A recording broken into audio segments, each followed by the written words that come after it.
Assalamualaikum warahmatullahi wabarakatuh. Perkenalkan, nama saya Rizvianta Misal Sarungu.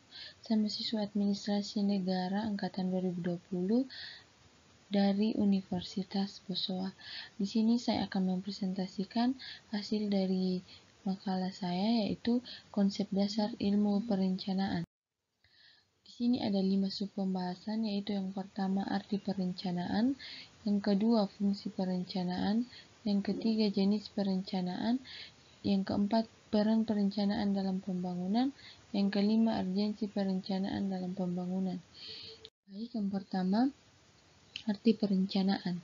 Pengertian perencanaan secara umum merupakan suatu upaya dalam menentukan berbagai hal yang hendak dicapai atau tujuan di masa depan, dan juga untuk menentukan beragam tahapan yang memang dibutuhkan demi mencapai tujuan tersebut. Secara sederhana, pengertian perencanaan adalah suatu proses dalam berpikir secara logis dan pengambilan keputusan yang rasional sebelum melakukan berbagai tindakan yang hendak dilakukan. Hal ini akan membantu setiap pihak dalam memproyeksikan masa depannya dan memutuskan cara terbaik dalam menghadapi situasi yang akan terjadi di masa depan. Jadi, pengertian perencanaan adalah suatu tahap awal dalam aktivitas suatu organisasi yang berkaitan dengan pencapaian tujuan organisasi. Yang kedua, fungsi perencanaan yaitu untuk membantu berbagai proses pengambilan suatu keputusan yang paling baik dan paling sesuai dengan tujuan utama perusahaan. Pada intinya, fungsi perencanaan yaitu mencapai tingkat efektivitas dan juga efisiensi operasional perusahaan. Dalam proses pelaksanaannya, pihak manajer harus mampu menjawab pertanyaan 5W dan 1H, yaitu what, apa tujuan yang hendak dicapai oleh perusahaan. Yang kedua, why, kenapa hal tersebut menjadi tujuan perusahaan. Yang ketiga, where, di manakah lokasi yang paling pas untuk mencapai tujuan tersebut. Yang keempat, when, kapankah pekerjaan harus diselesaikan untuk mencapai tujuan tersebut.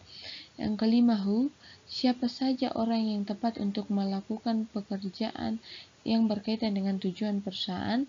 Dan yang terakhir, how, bagaimana cara yang paling tepat untuk melakukan pekerjaan dalam upaya pencapaian tujuan. Yang ketiga, jenis perencanaan.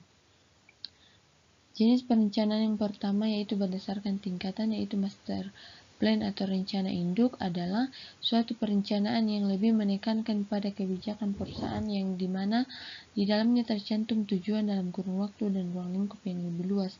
Yang kedua, operational planning atau rencana operasional adalah suatu perencanaan yang lebih menekankan pada pedoman ataupun petunjuk dalam hal melaksanakan berbagai program perusahaan. Yang ketiga, day-to-day planning atau rencana harian adalah perencanaan yang di dalamnya terdapat berbagai kegiatan yang lebih bersifat rutin.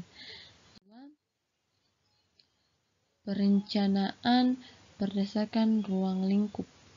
Yang pertama, rencana strategis atau strategic planning adalah suatu perencanaan yang di dalamnya memiliki penjelasan terkait kebijakan dalam kurun waktu yang lama.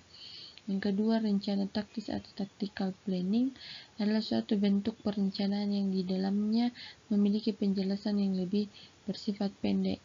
Yang ketiga, rencana terintegrasi atau integrated planning adalah suatu bentuk perencanaan yang di dalamnya terdapat penjelasan secara dan menyeluruh dan lebih terpadu. Pembahasan yang keempat yaitu peran perencanaan dalam pembangunan. Dalam Kamus Besar Bahasa Indonesia, kata rencana didefinisikan sebagai proses, cara, perbuatan, melaksanakan atau merencanakan.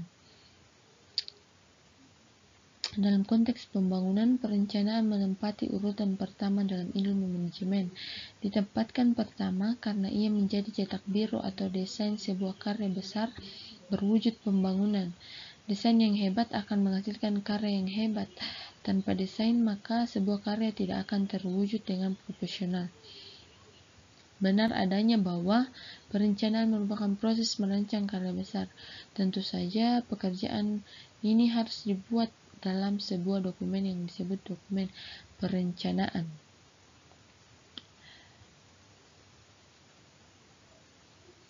Yang pembahasan yang kelima yaitu urgensi perencanaan pembangunan.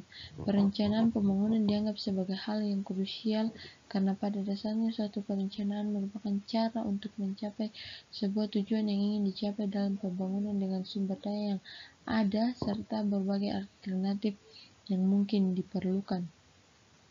Dengan harapan adanya perencanaan akan membuat semua kegiatan dapat diarahkan dan menjadi pedoman bagi pelaksanaan kegiatan-kegiatan yang ditujukan kepada pencapaian tujuan pembangunan. Perencanaan akan menghasilkan suatu pemikiran atau perkiraan terhadap hal-hal yang akan dilalui semasa pelaksanaan pembangunan. Perkiraan tersebut tidak hanya mencakup hal-hal mengenai potensi-potensi, prospek-prospek, tapi juga hambatan maupun risiko yang akan dihadapi.